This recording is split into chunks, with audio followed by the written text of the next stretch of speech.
제 소개를 먼저 좀 드리겠습니다. 아마 이번 그 아카데미의 강사분들이 다 그냥 소속만 보셔도 금방 어디인지 아실 수 있을 만한 곳들에서 오신 분들인데, 저는 이제 좀 독특한 기관에서 오다 보니까 아마 잘 모르실 것 같아서 저는 제 소개를 드리면, 저는 제가 속한 기관은 이제 지방자치법에 근거해서 만들어진 행정협의회입니다.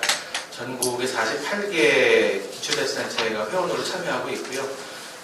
저희 협의회는 말하자면 이제 사회적 경제, 사회혁신, 사회적 가치의 실천, 이런 것들이 이 지방정부의 중요한 정책 의제가 되어야 된다는 생각을 하고, 그걸 정책 현장에서 실천할 의지가 있는 이제 지방자치단체장들이 모여서 그래서 만들어서 이제 운영하고 있는 행정협의회입니다. 2013년에 처음 만들어져서 현재 이제 4번째 임원진이 이끌어가고 있고요.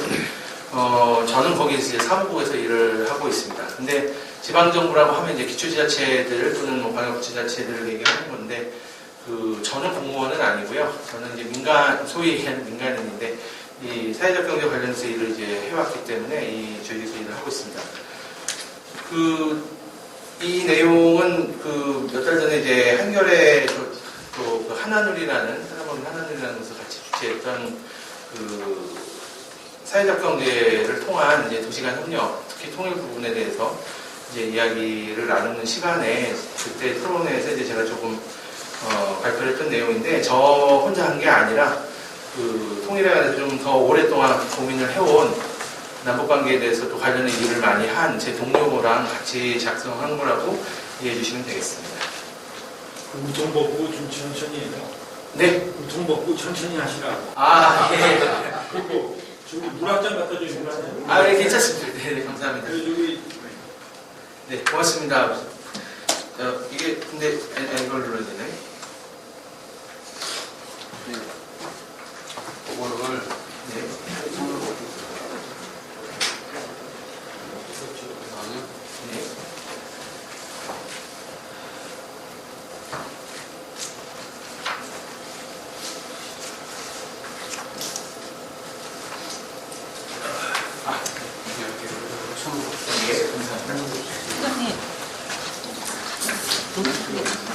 편하게.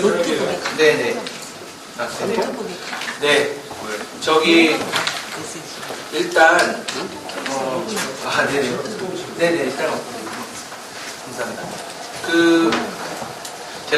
제가 알기로는 9시에 끝내야 되는 걸로 알고 있어서 최대한 압축적으로 또 여러분들 말씀 나누실 기회도 있으실 테니까 제가 대략 1시간, 1시간 10분 정도 말씀 먼저 드리겠습니다.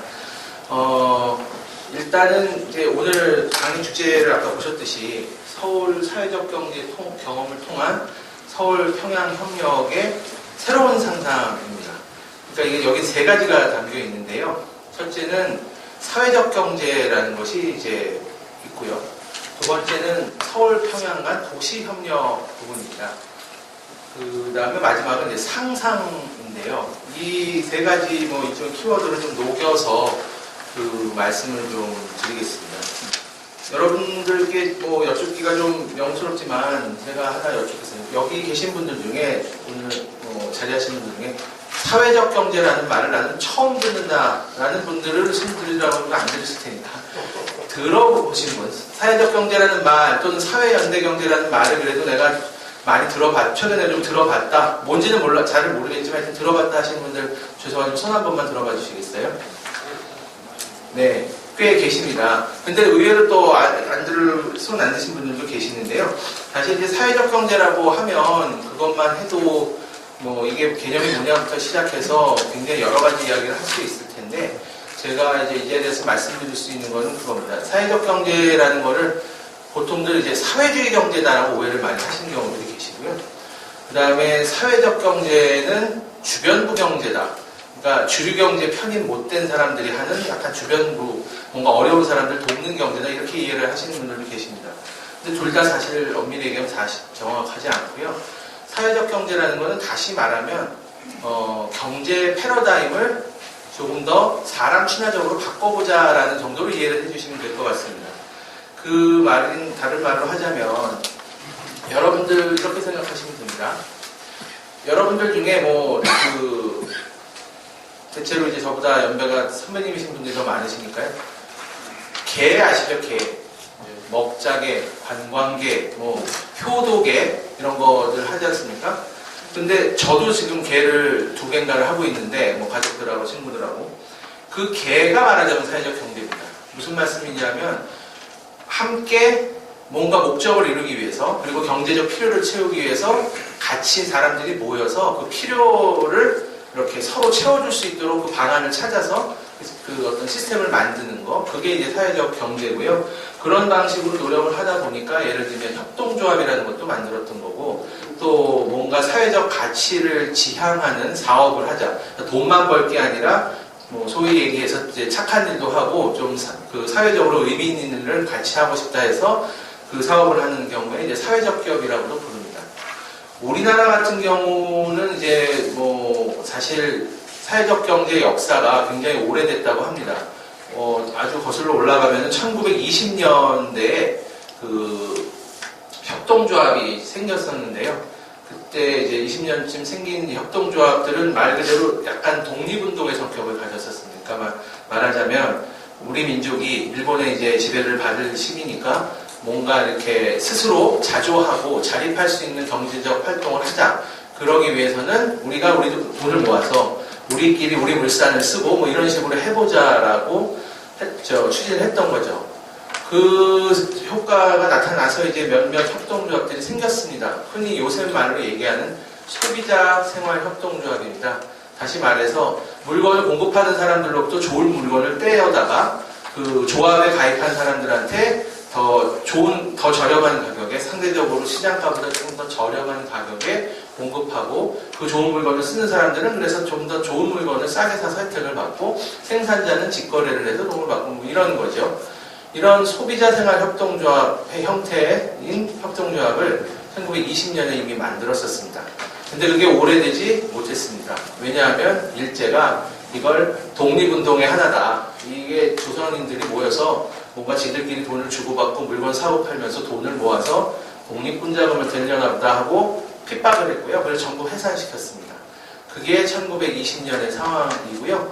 그 이후로 일제시대 때는 사실 그래서 사회적 경제가 해외에서는 대공황 등을 거치면서 초기 맹아들이 많이 퍼져나간 데 반해서 우리나라는 제대로 성장을 하지 못했습니다. 그리고 나서 또 한 번의 이제 변곡점을 맞이해서 1950년대, 60년대를 거치면서 이제 조금씩 나타났는데 1960년대 특별히 이제 해외 영향을 아무래도 받은 곳들이 먼저 움직여서요. 해외 사회적 경제 선진국들이 많이 있습니다. 캐나다라든지 스페인이라든지 이런 나라들이 있는데, 그런 캐나다에서 영향을 받은 이제 가톨릭 수녀님들이 부산에서 신용협동조합을 1960년에 성가 신용협동조합이라는 걸 처음 만드시거든요. 그 협동조합이 이제 우리나라 신용협동조합, 여러분들이 흔히 다니시면 이제 신협이라고 붙어 있는 그 신협의 모태가 되고요. 그런 시민 주도의 협동조합 운동들이 그때부터 조금씩은 생겼습니다. 다만 그럼에도 불구하고 여전히 또 군사정부다 보니까 이 협동조합에 대한 여러 가지 규제들이 있었습니다. 그래서 법을 특별히 만들지 않으면, 그래서 다시 말해서 특별법에 근거하지 않으면 협동조합을 만드는 게 불가능했습니다. 그러다 보니까 여전히 사회적 경제라고 부르는 이 영역은 협동조합이라든지 이런 부분들이 활발하지 못했고요. 그러다가 1990년대에 와서 본격적으로 사회적 경제의 어떤 지금 사회적 경제의 맹아들이 나타납니다. 그게 뭐냐면 90년대 중반에 있었던 자활 지원 사업이라는 겁니다. 여기 계신 분들 중에도 들어보신 경우가 있으실 텐데요. 자활이라고 하면 스스로를 살린다는 의미고, 말 그대로 이제 어떤 이제 여러 가지 이유로 해서 노숙을 하신다든지 또는 이제 이 소위 얘기하는 노동 시장에서 배제된 분들이 그 사회에 참여해서 일을 할 수 있도록 돕는다는 뜻인데요. 그런 사업을 정부 정책 사업으로 1995년, 6년경부터 시범사업부터 시작해서 본격적으로 합니다. 그때만 해도 약간 이제 우리나라의 복지, 지금도 부족합니다만 복지 체계가 완전하지 않았기 때문에 어려운 분들을 좀 돕는다. 지금 얘기하는 소위 기초수급 이런 것들이 전혀 없을 때니까요. 그래서 어려운 분들을 돕는다는 취지로 시작된 사업이었는데, 그 사업이 시작하자마자 뭐가 왔죠? IMF가 왔습니다. 그래서 많은 분들이 노숙하고 막 이런 식이 되니까 이 자활 사업이 폭발적으로 이제 수요가 생기고요. 그러면서 단순히 그냥 돈을 주고 지원하는 게 아니라 이분들이 일을 할 수 있게끔 돕자. 해외에서는 어떻게 했는지 보자. 이러면서 이제 사회적 기업이라는 개념들을 찾아서 도입을 하게 됩니다. 그래서 이제 2007년에 사회적 기업 육성법이라는 법을 만들면서부터 지금 우리가 흔히 부르는 사회적 경제라고 하는 영역의 어떤 정책적인 틀이 조금 더 다듬어집니다. 제가 이렇게 모두의 재미없는 얘기를 길게 말씀드리는 이유는 우리나라 사회적 경제가 역사는 굉장히 오래됐지만 사실 사람들이 많이 알지 못한다는, 그리고 그 이면에는 여러 가지 이제 저간의 사정들이 있었다는 말씀을 좀 드리려고 하는 거고요. 사회적 경제를 아신다고 하신 분들께 여쭈면은 10중 8구는 대부분 이렇게 말씀하십니다. 예를 들어 사회적 기업 들어봤어요. 이러시면 자, 사회적 기업이 뭐죠? 그러면 정부한테 인건비 지원받는 기업이요. 이러시더라고요. 사실 완전히 틀린 얘기는 아닙니다. 뭐 사회적 기업 중에 인건비, 일자리 만드는 게 핵심 목적인 회사들은 인건비 지원을 뭐 받을 수 있거든요. 물론 이제 한정된 기간만 받을 수 있지만요. 그렇게 이제 계속 정책으로 보면 사회적 기업들의 인건비를 지원하는 게 제일 이제 눈에 두드러졌기 때문에 사회적 경제, 사회적 기업하면 아까 말씀드린 것처럼 약간 주변부 경제, 뭔가 정부로부터 지원받지 않으면 망가지는 경제, 이렇게 이해를 하시고요. 그래서 심지어는 몇몇 경제신문들은 경제신문이 잘못됐다라기보다 그분들 중에 일부가 시각이 잘못된 건데 좀비 경제다, 이렇게 부르시기도 해요. 근데 사실이 다 아닙니다. 왜 그러냐 하면 우리나라는 말씀드린 것처럼 여러 가지 사정 때문에 어찌 보면은 아직은 작은 부분에만 머물러 있을 수 있지만요. 해외 선진국들, 특히나 이제 좀 사람들이 먹고 사는데 걱정을 좀 덜 하고 사회적인 안전망이 잘 갖춰져 있는 소위 서구 선진국일수록 사회적 경제가 이 경제 전체에서 차지하는 비중이 꽤 높습니다. 그래서 우리가 사회적 경제, 우리 정부나 정책을 하는 사람들 또는 시민사회 영역에서 뭔가 좀 새로운 활로를 모색하는 사람들이 사회적 경제를 주목하는 건 바로 그런 이유 때문입니다. 그러니까 사례가 많이 있거든요. 해외에서 보면. 걔네들도 하는데 왜 우리가 못하냐. 좀 표현이 그렇지만 그런 거죠. 아마 예전에 저희 아버지 세대, 부모님 세대도 마찬가지지만 예를 들어 저희 아버지가 10대, 20대 때는 당연히 우리나라의 차라는 거는 자동차는 국산차가 없었잖아요. 그죠? 그런데 청소년 때 그러셨겠지만, 이제 70년대 거치면서, 예를 들면 현대자동차도 생기고, 기아자동차도 생기고, 그전에 물론 신진자동차가 있었겠지만, 이런 식으로 이제 장치적으로 조금씩 만들어가고요. 여러분들 잘 아시지만, 지금은 10년 전만 해도 우리나라에서 삼성이 예를 들면 핸드폰을 전 세계에서 이렇게 많이 만들고 파는 나라가 될 줄 모르지 않았습니까? 그런 식으로 해외에서 하는 일들을 우리가 얼마든지 다른 영역에서 잘 했으니 사회적 경제도 충분히 해외 소위 선진 사례를 따라서 만들 수 있겠다라는 그런 일종의 비전 이런 걸 가지는 거죠. 그래서 사회적 경제가 뭔지에 대해서 지금 조금 말씀을 드렸는데요. 이걸 이제 왜 우리가 이제 통일과 관련해서 좀 주목하는지에 대해서 좀 오늘 말씀을 드리려고 하는 거고요. 그런데 사실 북한의 상황에 대해서 많이 아시는 분들도 계시고 여기 계신 분들이 아마 저보다 훨씬 더 많은 이해가 있으시려고 보지만 사실 북한이 이제 만약에 관계가 개선돼서 우리가 통일이 된다 하면 또 통일을 준비해가는 단계에서 사회적 경제를 도대체 어떻게 적용할 수 있을까? 그건 저같이 사회적 경제 영역 안에서 일하는 사람도 굉장히 고민되는 지점이지만 사회적 경제를 잘 모르는 분들도 통일과 관련해서 왠지 좀 고민들을 하고 계세요. 그 이유가 뭐냐면 아까도 말씀드렸잖아요. 사회적 경제는 사람 중심의 경제 활동이다라고요. 근데 이제 지금 아마 여기 계신 분들께 여쭈면 다 조금씩 답은 다를 수 있지만 우리 사회가 지금 정상적이지 않다는 거는 아마 많이 느끼실 겁니다. 무슨 말씀이냐면 경제적으로 굉장히 발전을 했습니다. 제가 오늘 지금 모시고 예를 들어 수행했던 그 해외 귀빈도 우리나라를 좀 본받고 싶다고 해서 이제 오신 외국에 우리나라보다는 경제적으로 약간 더 이제 덜 잘 사는 그런 나라의 이제 손님이었는데, 분들이 와서 이제 소위 배우고 모범사례라고 따라할 만큼 잘 살거든요. 우리나라가 모역 규모로 뭐 대략 세계 10위라고 하고, 뭐 1인당 GDP도 이제는 뭐 한 3만 불 넘고 그렇습니다. 그런데 막상 많은 사람들의 삶의 질을 보면 그렇게 높지 않거든요. 저만 해도 저희 아이들 얼굴을 일주일에 몇 번 못 봐요. 맨날 야근하고 막 이러느라고. 뭐 그건 뭐 개인적일 수 있지만, 또 많은 분들이 사실 뭐 먹고 사는 문제에 대해서 고민하고, 예컨대 제가 그런 청년들 흔히 얘기하죠. 헬조선이다. 뭐 무슨 말씀인지 잘 아십니다. 그러니까 살기만큼 빡빡하다라는 얘기거든요. 우리가 빠른 경제적 성취를 얻은 과정에서 잃은 것도 굉장히 많다.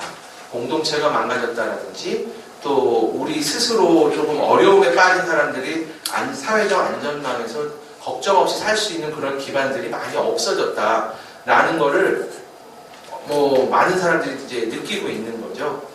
그런데 통일이 되면 북한은 사실 지금보다 어쨌든 우리보다 경제 수준이 훨씬 더 낮은데, 뭐 개발하고 뭐 예를 들어 해외 투자도 받고 그래서 막 엄청나게 발전된다, 짧은 기간에 성장을 시킨다 하더라도 금방 그 격차를 메꾸기 쉽지 않을 텐데, 그런 과정에서 우리가 가진 장점을 가져가더라도 우리가 겪은 시행착오는 반복시키면 되지 않는다, 안 되지 않겠느냐는 생각들을 예? 도시적으로 땀짝하고. 예. 조금 이따가 먹겠습니다. 네. 그래서 그렇기 때문에 이제 북한의 어떤 발전을 이제 고민하는, 또는 통일이 됐을 때 우리가 이제 평화롭게 또 함께 번영하는 그런 과정을 만들기 위해서는 사회적 경제가 굉장히 중요한 방법론일 수 있겠구나라고 주목을 한다는 거죠. 자, 그러면 사회적 경제가 대략 뭐고, 또 왜 지금 통일과 관련해서 좀 많은 사람들이 주목하는지를 말씀을 드렸으니까요. 실제 좀 그럼 우리나라 사회적 경제가 좀 어떻게 돌아가는지에 대해서 간단하게 말씀을 드리겠습니다. 여기 보시면 직접 지원 중심의 정책에서 간접 지원 체계로 바뀌었다라고 말씀드렸는데요. 아까 잠깐 말씀드린 것처럼 실제로 사회적 기업들 또는 뭐 자활 사업을 하는 곳들에게 예산으로 직접 지원을 초기에 많이 해줬습니다. 왜냐하면 그렇게 해야 일자리가 만들어졌기 때문이죠. 그런데 계속 그렇게 이제 현금성 지원을 해주다 보니 그 지원이 끊기는 경우면은 일자리가 이제 사라질 수 있지 않습니까? 그러다 보니까 이게 그냥 이것도 기업인데, 경제 활동을 하는 조직인데 계속 인건비를 지원을 해줄 수 없다라는 그런 문제의식들이 당연히 생긴 거고요. 다른 한 축으로는 여러분들 중에 뭐 예를 들어 예전에 사업을 하시거나 지금도 하시는 분들이 계실 텐데, 아니 사회적 기업만 기업이냐, 도움 필요한 소상공인들은 어떻게 하고 자영업자들은 어떻게 하느냐, 예를 들면 이런 문제의식들이 있었던 거죠.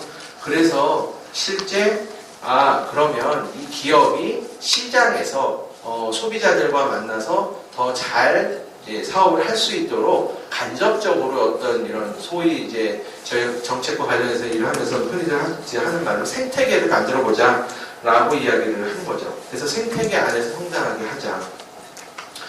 그런 노력들을 이제 2011년, 2년부터 좀 본격적으로 하게 됩니다. 특별히 그 변화를 주도한 게 누구냐면 서울시였어요. 근데 서울시 뭐 공무원들이 갑자기 눈이 번쩍 뜨여서 그렇게 한 게 아니고요.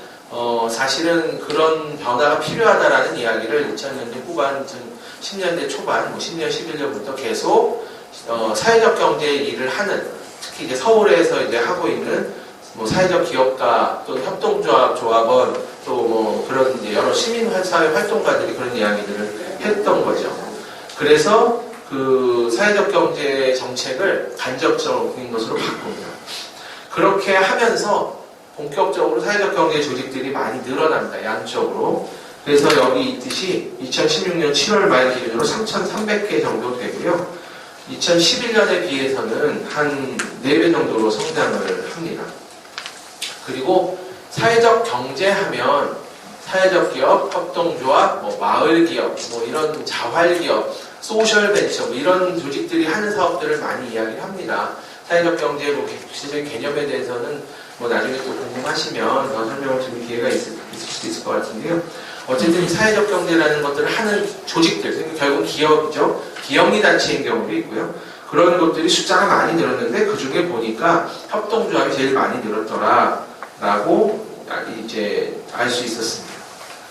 그래서 실제로 신규로 창업한 업체가 일반 기업들 창업수 다 포함해서도 거의 3% 정도로 많이 늘었던 거죠.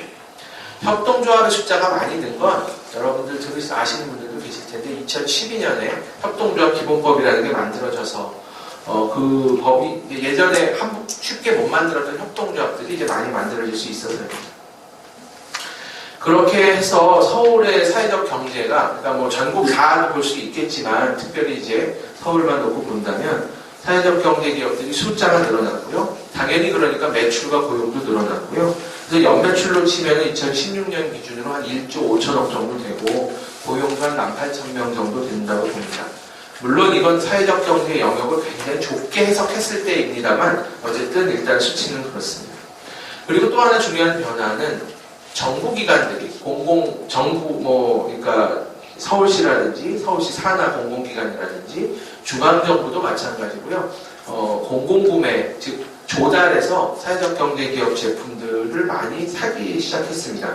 이건 꼭 서울시뿐만 아니라 정부 차원에서 그런 노력들을 해서인데요. 아니 왜 또 사회적 기업이나 협동조합법만 사주냐라고 하실 수 있는데 여성기업, 또는 청년, 소위 사회적 약자기업, 장애인기업, 이런 것들 다 마찬가지입니다.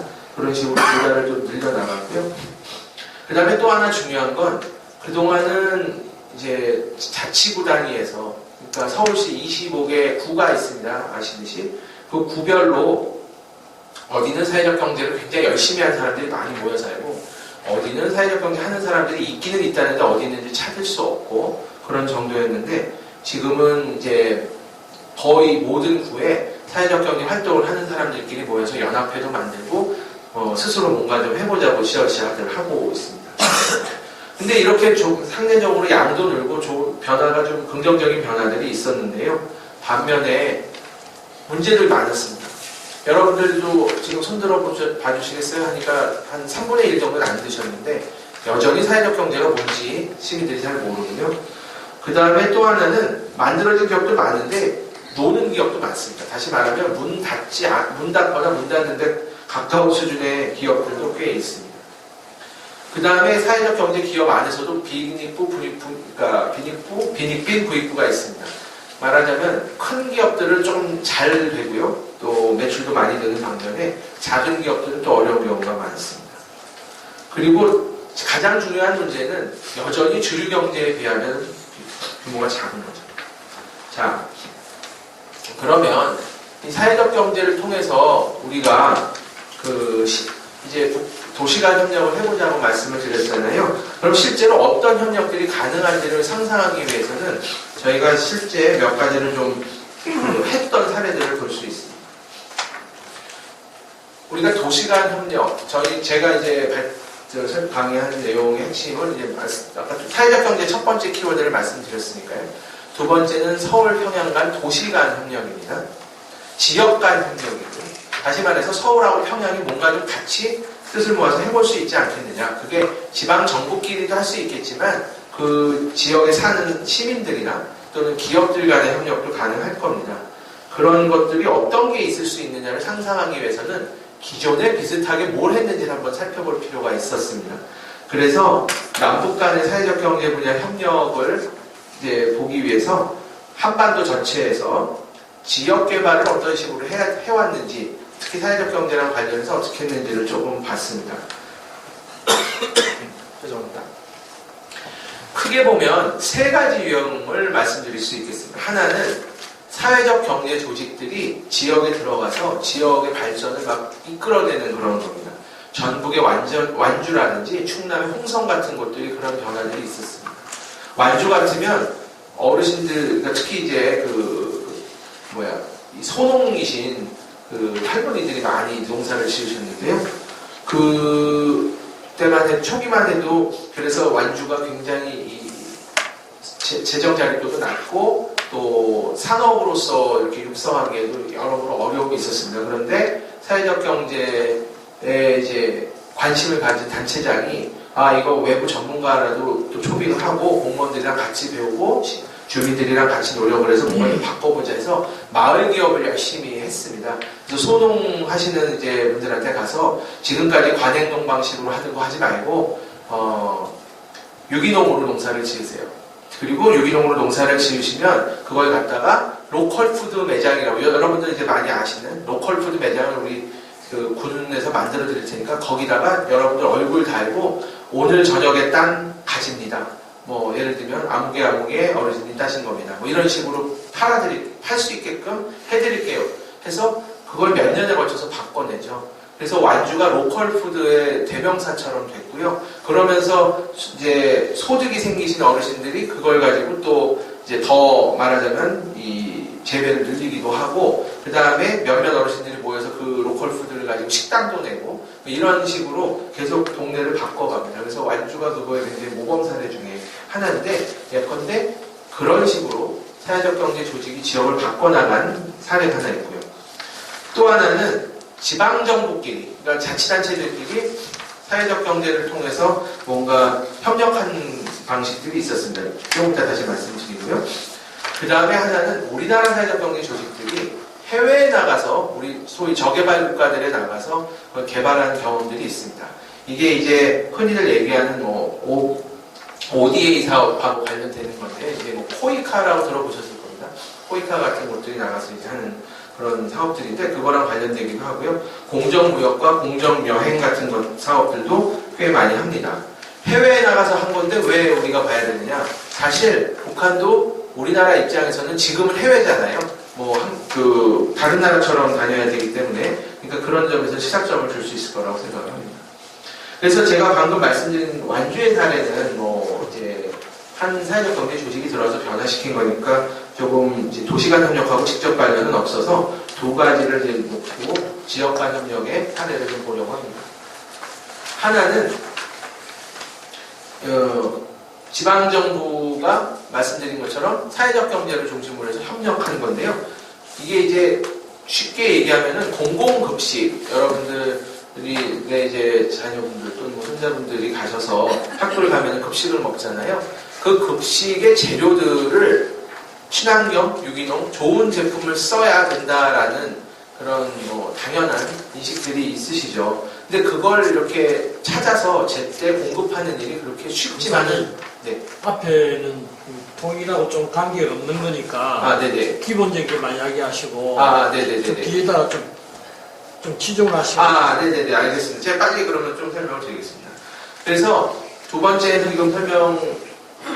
지금 먼저 설명드리는 것은 공공급식에서 서로 도농상생을 하는 겁니다. 이런 게 이제 사회적 경제 방식이라는 걸 이제 이해하시게끔 하려고 설명을 드리는 건데요. 그러니까 농촌에 있는 지자체는 생산 농가들이 재배한 제품을 갖다가 거기 산지 시군에다가 일종의 센터를 만들어서 그걸 갖다가 수집하고, 그래서 이제 제휴한 도시 지자체에다가 공급을 해주죠. 그럼 도시 지자체에 있는 급식센터에서 그걸 받아다가 또 예를 들면 뭐 복지관이라든지 그 공립학교라든지 시설들에 보내게 됩니다. 그러니까 결국은 산지 농민들은 생산을 해서 팔 수 있는 기회를 안정적으로 확보해서 좋고, 도시에 있는 시민들, 주민들은 그 안전한 농산 먹거리를 공급받을 수 있어서 좋은 거죠. 그리고 이 과정에서 이걸 전부 행정이 하느냐, 지자체 공무원들이 하느냐? 아닙니다. 민간에 맡기죠. 그 민간이라는 게 이제 기업들이고 사회적 경제 조직입니다.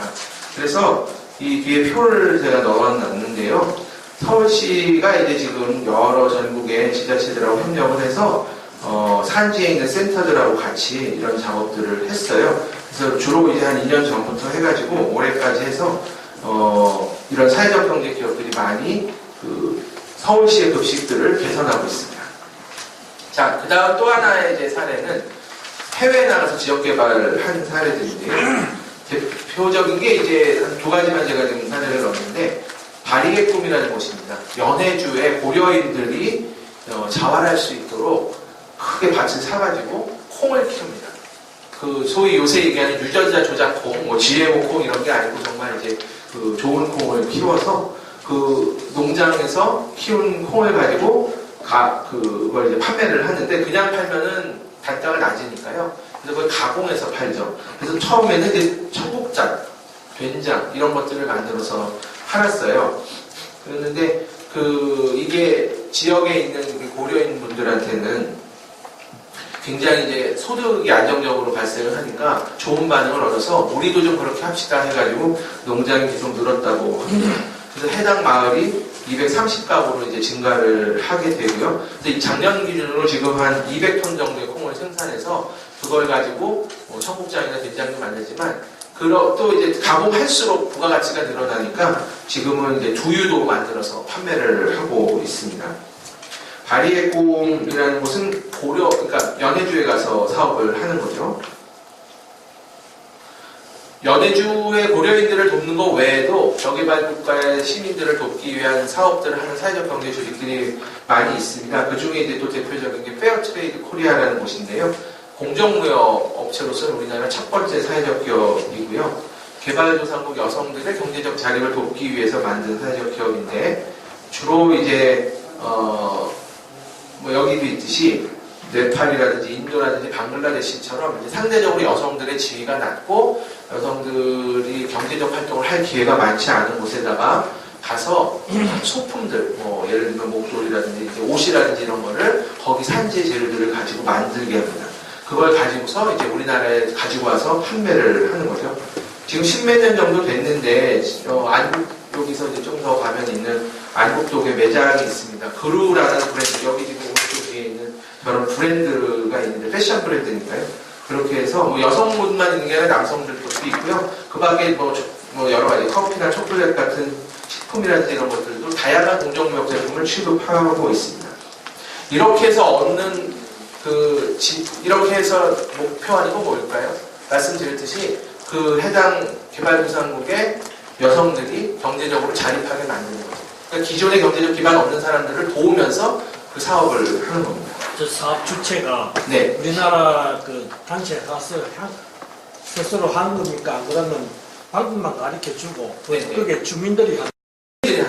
그러면 우리가 도와줄 건 뭐가 있어요? 그러니까 생산자 단체 처음에는 거길 가서 예를 들면 굉장히 어려운 마을에 여성분들 노동자가 있으면 그 노동자들이 일을 할 기회가 없어서 지금 이제 경제적으로 어렵다면 너희들이 말하자면 이런 거죠. 조그만 이제 공장같이 공방같이 운영해서 목도리를 예를 들어 뭐 한 달에 몇 개씩 만들어서 우리한테 주면 이런 디자인으로 대신 해달라. 그러면 그걸 우리가 팔아서 그 수익을 너희한테 주겠다 이거죠.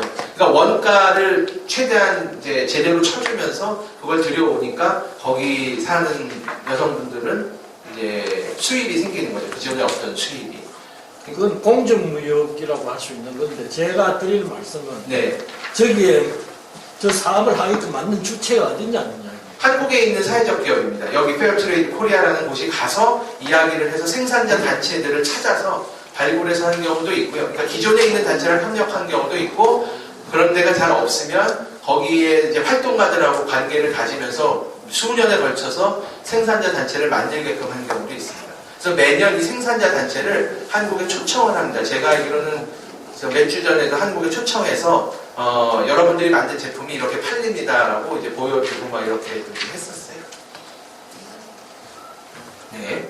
그래서 이런 말씀하신 대로 공정무역이 맞습니다. 그러니까 공정무역이라는 게 결국 생산하는 사람들에게 제값을 주고 사와서 이 착취가 없도록 하자라는 그런 취지로 하는 무역 활동들을 이야기하니까요. 자, 그러면 이제 지금까지 제가 사례를 주로 말씀을 드렸잖아요. 지역 개발을 하기 위해서 도시간 협력을 통해서 지역 개발을 하기 위한 방법들을 사회적 경제에서는 이렇게 하고 있다 사례를 말씀드렸는데 지방 정부는 뭐를 그동안 했는지를 한번 쭉 살펴보겠습니다. 이건 사실 뭐 여러분들 다른 문헌에서도 찾아보실 수도 있을 텐데 제가 이제 같이 작업한 동료와 함께 좀 정리를 해봤는데요. 우리나라가 사실 남북 교류 그러면 여러분들은 주로 통일부 또는 뭐 이렇게 뭐죠 민화이 뭐 이런 데 통해서 한다고만 생각을 하시잖아요. 근데 나름 지방정부도 남북 교류를 위해서 애를 썼더라고요. 일단은 1995년에 그 북한의 자연재해 때문에 식량 문제가 발생하면서 그 민간단체들을 중심으로 해서 지원 캠페인이 생기고 98년에 특별히 이제 민간정부, 소위 이제 민선 2기 지방정부가 시작되면서 본격화됩니다. 아무래도 뭐 소위 그 김대중 정부가 시작되고 나서 지방정부들이 조금 더 남북 그 중앙정부의 추세기도 했기 때문에 남북 교류에 더 노력을 했던 것 같고요. 그래서 강원도가 최초로 무슨 위원회도 만들고 했다고 하는데요. 가장 이제 뭐 재미있는 이야기는 지금도 제가 작년인가 재작년에 이게 기사로 나서 막뭐 귤을 왜 주냐 막 이런 얘기를 기사로 본 적이 있었는데 사실은 제주도에서 풍작이었던 그래서 과잉 생산된 감귤을 1999년에 이미 북한에다 감귤을 100톤을 지원한 사례가 있다고 합니다. 그래서 그 이후로 계속 지방정부 차원에서 제주도가 이 감귤을 보내는 게 꽤 오래된 전통이 있는 남북 간의 협력 사업이라고 하더라고요. 그리고 뭐 아시듯이 2000년 이후로 해서 남북 관계가 개선되면서 다양한 교류들이 활성화되고 그래서 뭐 경기도라든지 강원도, 인천, 그 경남도 이런 식으로 해서 여러 가지 사업들이 생기는데 특별히 여기 아래 보시면 인천시는 평양시의 축구장을 현대화를 해준다든지 뭐 이런 사업들을 합니다. 경남 같은 경우는 이따가 잠깐 말씀드리겠지만 이제 그 농업협력을 또 같이 하게 되고 그러죠. 그랬는데 아시듯이 이제 2008년에 금강산 관광의 피격 사건 이후로 급격하게 이제 좀 그 남북 교류가 얼어붙으면서 지방 정부도 뭘 하기 어려운 상황이 됩니다. 그러다가 작년부터 이제 다시 뭘 해보겠다고 여러 지방 정부들이 노력을 하고 있는 상황이죠.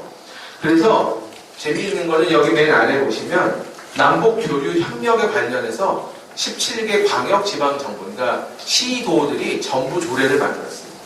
그만큼 이제 남북 교류가 지방 정부도 참여해야 되는 중요한 일이다라는 걸 이제 인정하는 거죠.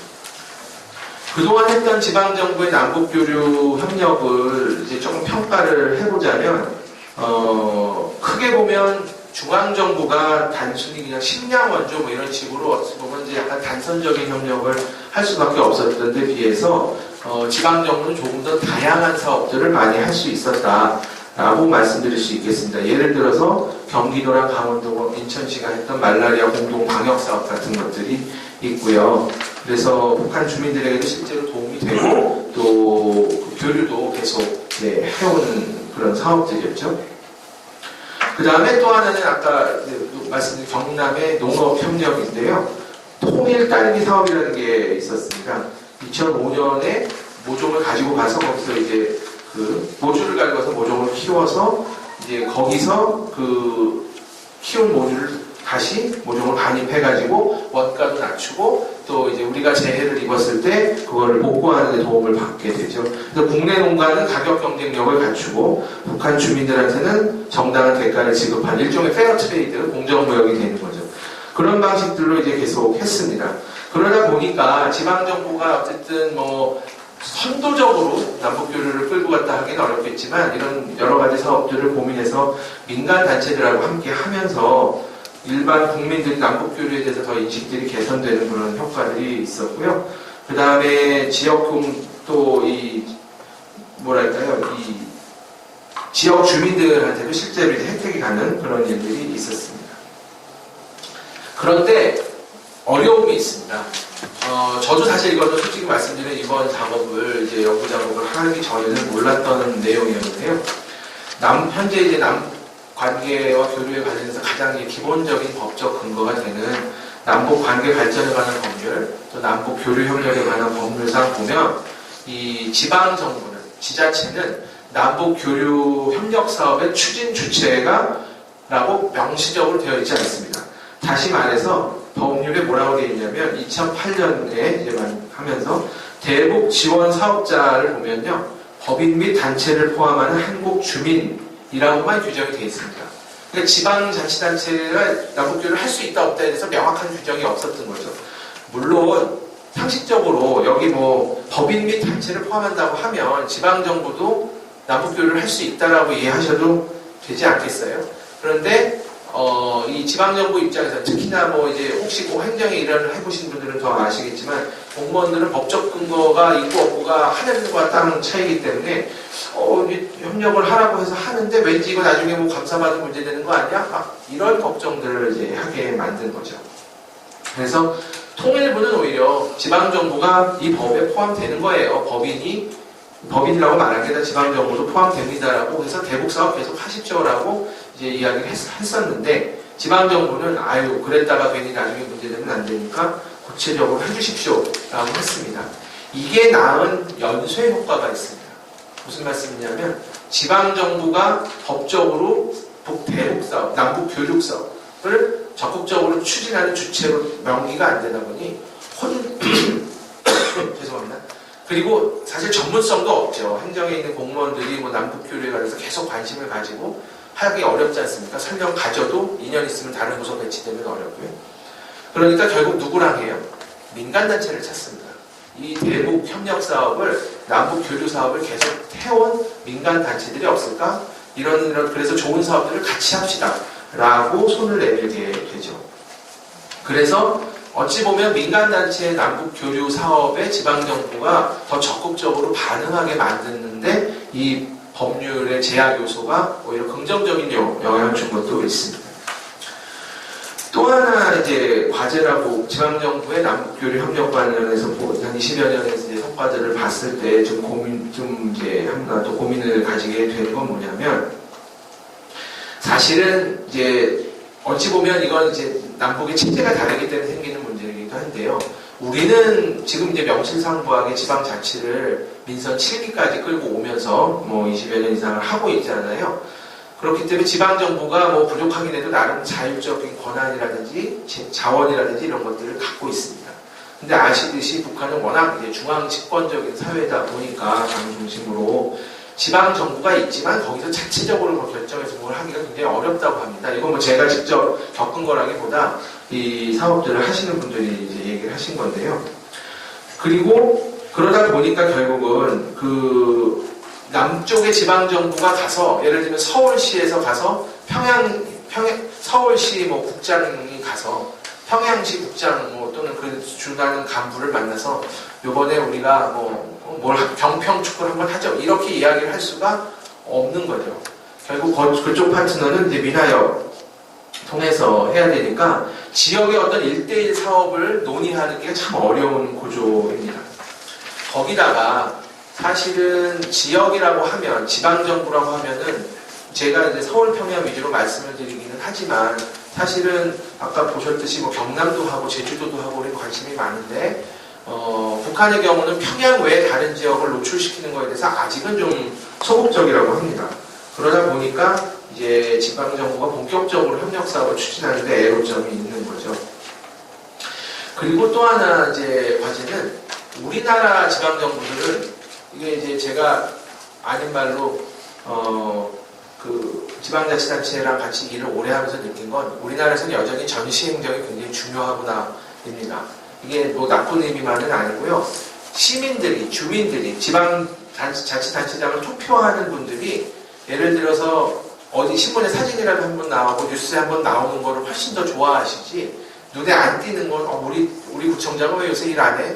뭐 이제 예를 들어 이러신다는 거예요. 그러니까 뭘 해도 하여튼 사진은 꼭 나오게. 그래서 저는 예전에 되게 욕을 했거든요. 제가 이제 정말 관련 없는 일을 할 때는 아니 무슨 그 구청에서 행사한다고 하면 사진부터 먼저 찍고 그리고는 싹 사라지고 막 부의원 이런 사람들 그래서 뭐 하는 거야 막 이제 이랬는데 그 전시행정이 주민들에게 어필하기 위한 최소한의 방법이더라고요. 그러니까 또 어차피 주민들이 원하지 않으면 그 사업을 계속 할 수 없으니까 남북교류 사업도 역시 좀 눈에 띄는 성과가 자꾸 보여야 되는데 지방정부들은 그런데 남쪽의 지방정부는 북쪽은 그런 것들을 계속 저희처럼 신경 쓰기 어려운 거죠. 예를 들어 귤을 100톤 보냈으면 그냥 잘 받았다 고맙다는 얘기도 뭐 할 수도 있고 안 할 수도 있고 거기서 끝나는 거지 그 귤을 가지고 가서 우리 제주도 시사가 원할 수 있듯이 뭐 예를 들어 북한의 급식시설에 가서 이렇게 어린이들에게 전달해 주는 걸 사진 찍어서 보여준다든지 이런 건 상상도 못 하는 거죠. 그러니까 이제 지방정부 입장에서는 계속 북한이 비협조적이다 라고 이해할 수밖에 없는 문제가 생깁니다. 그 다음에 죄송합니다.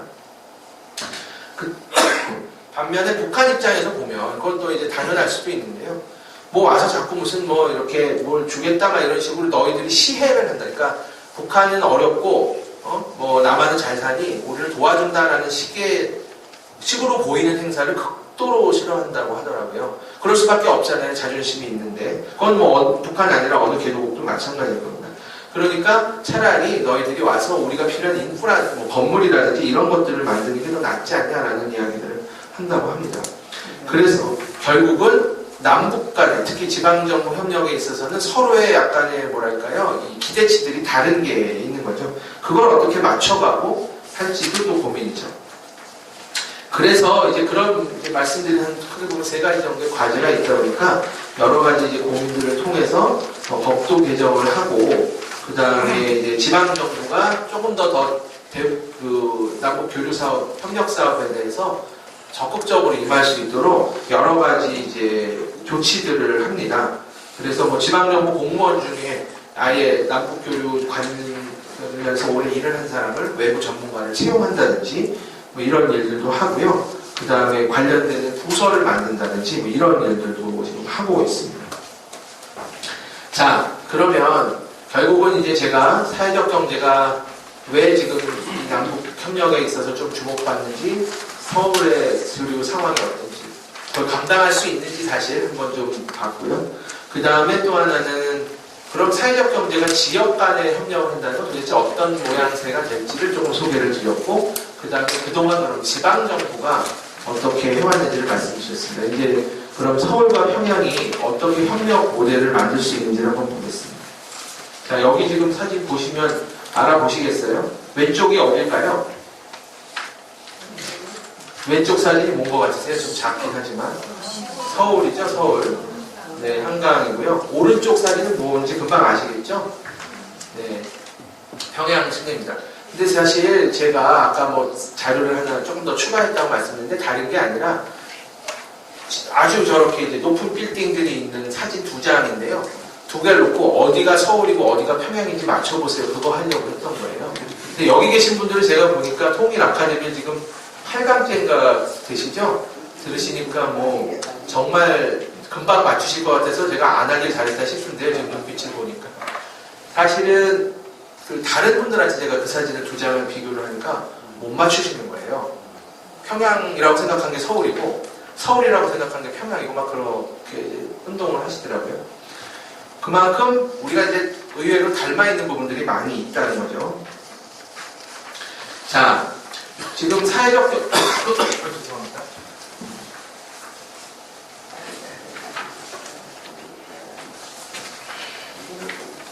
자, 사회적 경제를 통해서 남북교류 협력을 왜 하려고 하는지는 아까 모두에 말씀드렸으니까 제가 자세히 말씀 안 드리겠습니다. 일단 크게 보면 근데 이제 한 3가지가 중요한 것 같아요.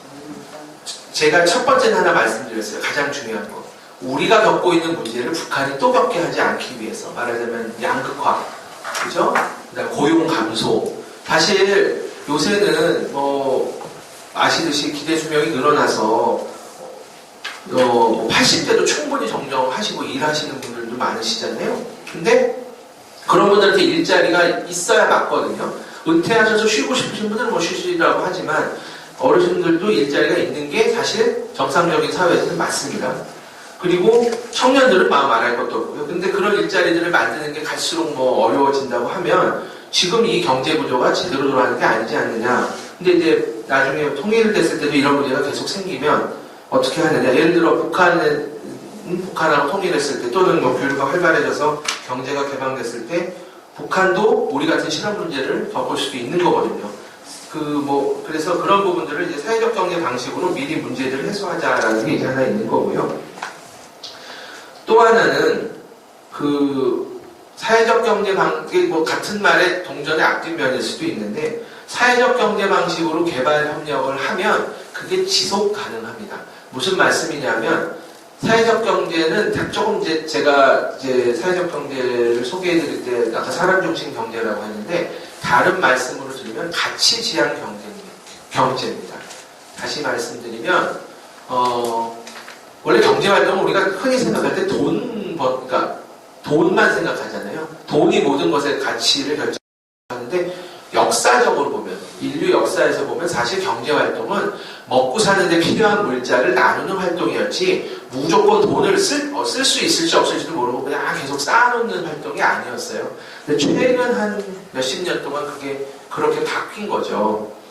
그러니까 다시 말씀드리면 사회적 경제 방식으로 할 때는 예를 들어 이런 거죠. 기업이 계속 나중에 혹시 어떻게 될지 모르니까 또는 기업이 아니라 개인, 제가 장사를 하는 사람이라고 생각해 보시면 제가 손님들의 건강이 어떻게 됐든 간에 내 자식한테 나중에 내가 제일 많은 돈을 물려줘야 되고 내가 살아있는 동안 제일 많은 돈을 벌어야 되니까 최대한 원가는 낮추고 조금 나쁜 재료도 섞고 그다음 식당을 하는데요. 그 다음에 조금 반찬도 재활용하고 예를 들어 이러면서 비용을 낮추고 고용해서 일하는 저희 종업원 직원들한테 제대로 대화 안 해주고 막 이런 식으로 해서 돈을 악착같이 모았다고 치죠. 그렇게 모으는 거는 사회적 경제 방식이 아닌 거예요. 사회적 경제는 그렇게 해서 모아서 저는 벌었을지 모르지만 저랑 같이 일하는 사람들, 저희 식당에 와서 밥 먹은 사람들은 다 해를 입는 거잖아요. 어찌 보면.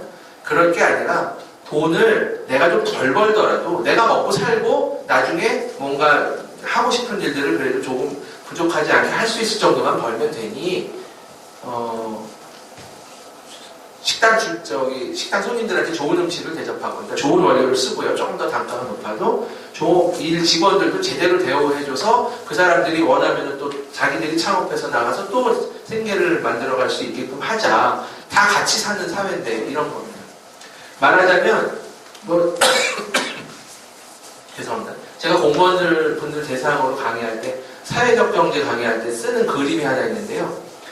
부자가 예를 들면 돈을 이렇게 안고 돈 다발을 안고 이렇게 벌벌벌 떨면서 사는 게 하나 있어요. 강도 받을까봐 예를 들어. 근데 사회 전체적으로 다 잘 살면 강도가 없을 수 있잖아요. 다 먹고 살만하니까 남의 돈을 훔칠 일이 없으니까 그냥 편안하게 문 열고 살 수 있는 거죠. 그걸 누가 어느 걸 선택하겠느냐 제가 그렇게 물어요. 그러면 다 안전하게 그냥 같이 사는 사회를 원하지 내가 그냥 우리 집 땅 밑에다가 돈을 싸서 묻어놓을 거니까 절대 건드리지 마. 나는 이렇게 얘기하지만 하시는 분은 안 계시더라고요. 그게 바로 사회적 경제거든요. 그러니까 그렇게 다시 말하면 요새 얘기하는 지속 가능성입니다. 그러니까 기업이라는 게 계속 돈만 벌면 돈 하다 보면 어느 순간 사람들이 알아보거든요. 그러니까 이 회사는 돈만 밝히는 회사니까 이 회사 제품을 쓰면 안 되겠구나 이렇게 되잖아요. 그러면 결국은 기업이 종국에는 망할 수 있는 거죠.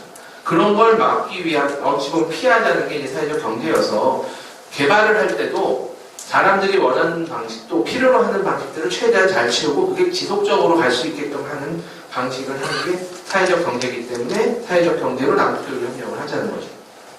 또 하나는 마지막으로 제가 말씀드릴 수 있는 것은 이게 어찌 보면 북한이 가장 수용하기 쉬운 방식일 수도 있다는 생각을 합니다. 저 개인적으로. 또 다른 분들도 그렇게 많이 생각을 하시는데요. 왜냐하면 북한은 지난 몇십 년을 자본주의와 대척점에 있어서 싸워온 국가잖아요. 그게 옳고 그르고를 떠나서 어쨌든 엄청나게 자존심이 센 나라고요. 근데 갑자기 딱 통일을 하면서 이제 니들은 그냥 세계 질서가 자본주의니까 자본주의 수용해 이러는 순간 아마 여러 가지 여파가 있을 거라고 생각을 합니다. 그렇기 때문에 조금 더 수용하기 좋은 사회적 경제 죄송합니다. 사회적 경제 방식이 사회주의 방식이어서가 아니라 사회적 경제는 인간 중심의 방식이니까 너희들이 경제활동을 사람 중심으로 이렇게 꾸려가고 자본주의도 얼마든지 사람의 얼굴을 할 수 있다는 걸 느껴봐라. 이렇게 하면 그걸 수용하기 상대적으로 쉽겠죠. 그래서 이제 사회적 경제 방식으로 하자라는 거죠. 그동안 이건 이제 또 보셔서 아시지만 협동조합 비슷한 협동농장 이런 것들도 사실 북한 체제에서는 있으니까 사회주의적인 소유, 집단주의적인 운영 이런 걸 해본 거죠. 물론 사회적 경제 꼭 두 가지랑 매치되는 건 아니지만 그런 것들을 좀 거부감 덜하게 받아들여라. 이제 이런 차원에서도 제안할 수 있을 것 같습니다. 그래서 제가 드린 말씀이 이제 쭉 여기 있고요. 그래서 이제 서울, 평양 이 부분은 제가 시간이 많이 없으니까 넘어가겠습니다. 그래서 서울 평양 서울시가 이건 뭐냐면 서울시가 그래서 그 이제 남북 협력에 관련해서 일종의 비전 선언을 하죠. 그래가지고 죄송합니다. 서울과 평양이 앞으로 어떤 식으로 이제 교류할 수 있을지에 대해서 그 여러 가지 형태의 아이디어들을 시민들로부터 모아가지고 일종의 선언을 이제 해요. 그게 여기 있습니다. 3대 원칙을 제시해요. 그래서 서울 평양 포괄적 도시협력 방안이라고 중간에 있는데요. 지방정부 중에 최초로 저런 선언을 합니다. 그 내용을 보시면 3대 원칙이 있고요. 3대 분야가 있습니다. 그 다음에 그 분야별로 뭐 몇 개씩 사업이 있고요. 그 다음에 그 10대 사업을 쭉 펼쳐놓고 보면 이런 내용들이 있어요. 뭐 대동강 수질 개선하는 걸 도와주겠다. 한강을 운영해 봤으니 그 다음에 도시 안전과 재난 분야 협력을 하자. 대중교통을 운영하는 걸 도와주겠다. 도시 환경을 개선하는 걸 도와주겠다. 또 경제협력도 해보자. 산업단지도 만들어보자. 신재생에너지라고 하죠. 요새 뭐 태양광이라든지 수력이라든지 풍력이라든지 이런 식으로 그 탄소를 만들어내지 않는 친환경적인 에너지들을 만들게 해보자. 그 다음에 산림자원도 같이 이용해보자. 그리고 마지막으로 시민 간의 교류도 활성화하자. 뭐 이런 얘기들을 한 10가지를 같이 하자라고 말하자면 이제 그 하겠다라고 방안을 발표합니다. 2016년에 벌써 몇 년 됐죠. 사실은 그 남북교류가 이렇게 그 당시만 해도 닫혀 있을 때인데 저런 걸 이제 어찌 보면 전향적으로 고민을 했던 거죠. 그런데 중요한 건 그러면 이제 서울 평양 간의 협력을 한다고 하면 결국은 이제 서울시가 어느 정도 참여한다고 보면 이런 틀 안에서 이제 그런 협력들이 이루어지지 않겠나라고 생각을 합니다. 그래서 저희가 이제 새로운 상상을 이제 해본 거죠. 첫 말씀드렸듯이 사회적 경제가 뭔지 서울 설명을 드렸고 서울과 평양 간의 협력을 이제 협력의 배경이 되는 내용들을 좀 말씀을 드렸습니다. 그럼 이제 실제 어떤 사업들이 가능하겠냐를 한번 볼게요. 일단 뭐 이 명칭은 뭐 너무 구애받지 않으셔도 됩니다. 저희가 나름 그냥 상상해서 붙인 거니까요. 일종의 집수리 봉사단을 만들어보자 라는 이제 취지로 제안을 한번 해봤습니다. 서울 평양 협력 방안 안에서도 도시안전과 재난 분야가 있거든요. 그러니까 평양 외곽 지역에는 노후주택이 많다고 합니다. 그래서 그것들을 이제 완전히 헐고 재건축하기는 어려우니까 한국에도 도시재생 사업을 하면서 기존의 이제 주택들, 상대적으로 낡은 이제 주택들을 다 헐어버리고 재개발하는 방식을 이제 좀 지양하고 그 살 수 있게끔 개선해서 개조해서 쓰자라는 그래서 재생 사업들을 많이 하는데요.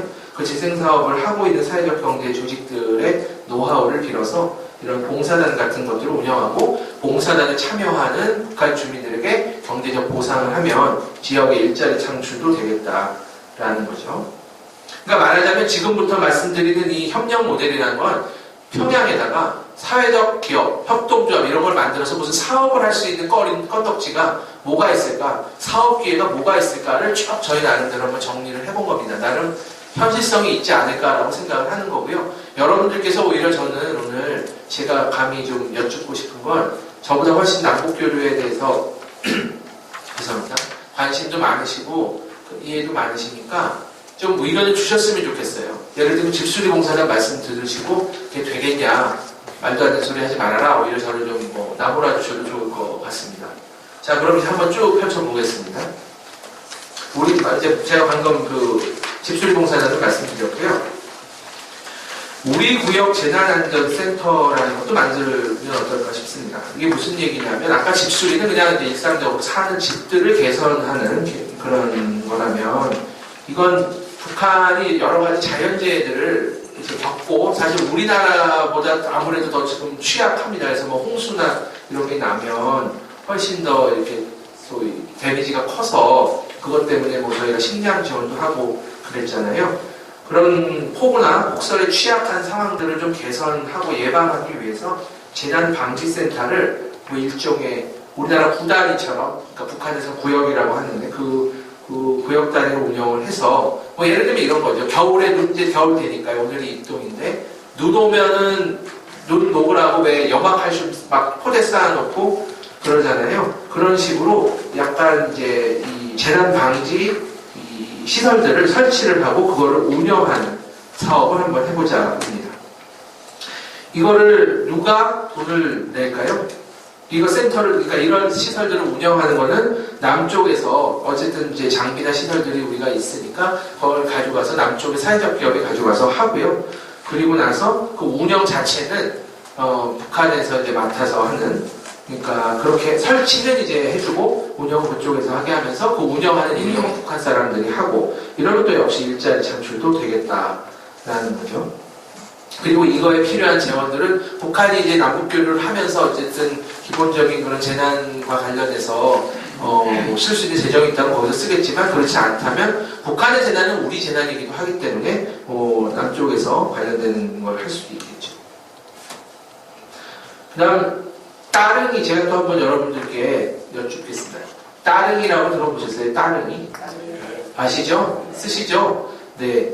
제가 이건 늦게 와서 쓸데없는 소리 하는 거 같아서 죄송하지만 얼마 전에 이 을지로 입구 사거리에서 깜짝 놀란 적이 있습니다. 길 건너려고 서 있는데 갑자기 외국 가족이 한 7명쯤 되는 사람이 모두 따릉이를 타고 그 건널목에 서 있는 거예요. 신호를 기다리고. 아무리 봐도 국내에서 사는 사람은 아닌데 보니까 외국 관광객이었는데요. 막 배낭 큰 거 메고 관광을 하는데 아마 봤나 봐요. 어디서.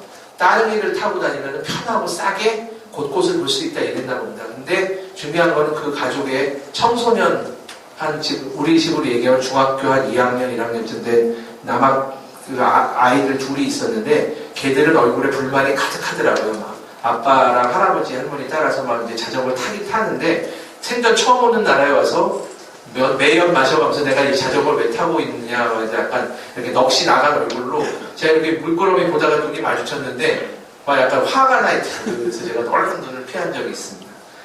그만큼 따릉이가 대중적이라는 얘기인데요.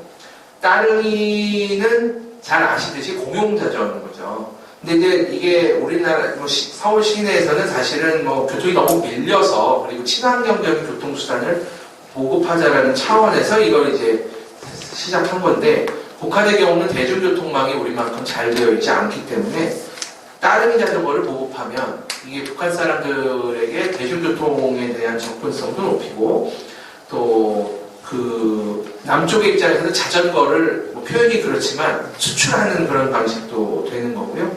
그래서 북한 내 운영을 이걸 하는 어떤 사회적 경제 기업을 만들어서 예를 들어 따릉이라는 말이 북한 사투리로 뭔지 모르겠지만 북한 말로 바꿔서 그런 따릉이 북한식 따릉이를 운영하는 회사를 만들어서 운영할 수 있겠죠. 그리고 운영하면서 그 자전거 수리하고 또 이게 자전거가 여러분들 타시는 분들은 더 잘 아시겠지만 사실 첨단 기술이 요새 많이 들어가잖아요. 그러니까 그런 따릉이 같은 것도 마찬가지고요. 그래서 그런 부분에 대한 기술 이전 이런 것도 가능할 거라고 봅니다. 그리고 점점 이렇게 따릉이가 반응이 좋으면 그 다음에 마을버스 운영을 또 사회적 경제 기업이 해보고 그래서 북한에서요. 그 다음에 이제 또 마을버스가 잘 되면은 지금 이제 그 대중교통 체계를 어떤 식으로 바꿔나갈지 이런 걸 좀 해볼 수 있겠죠. 다음은 주택입니다. 북한의 주택 문제에 대한 이야기들이 굉장히 이제 많이 들리고 저희도 저도 공부를 하면서 이렇게 찾아보고 했는데 생각보다 주택 문제가 그러니까 우리보다는 덜 하다고 하더라고요. 주택이 잘 보급이 되어 있어서. 그런데 문제는 북한 안에서도 새롭게 계속 아파트를 짓고 막 이런 것들은 문제가 덜한데 기존에 있던 주택 지역들은 이제 점점 낙후가 되니까 우리식의 도시재생의 필요가 생긴다는 겁니다.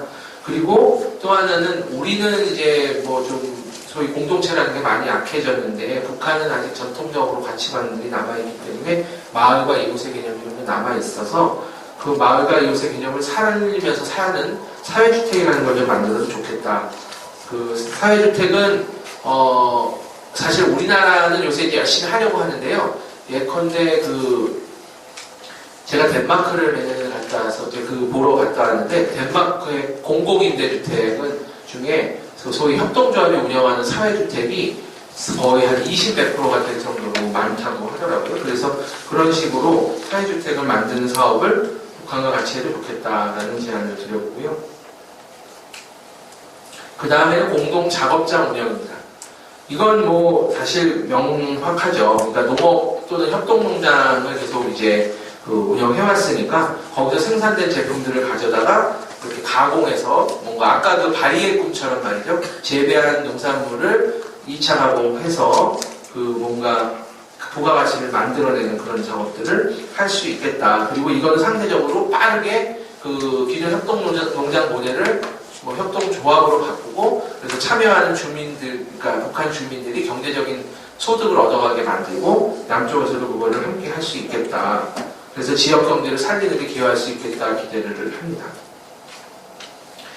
또 하나 중요한 분야가 에너지 분야입니다. 그러니까 사실은 사회적 경제라는 것은 지속 가능한 경제 체제이고 결국 그런 사람 중심 경제라는 건 다른 말로 사람이 필요로 하는 걸 위주로 먼저 생각할 수밖에 없게 되는데요. 그러다 보니까 먹거리, 그죠? 그 다음에 이제 뭐 주택, 또 그 다음에 이제 에너지 뭐 이런 부분들에 대해서 더 많은 관심들을 가지게 됩니다.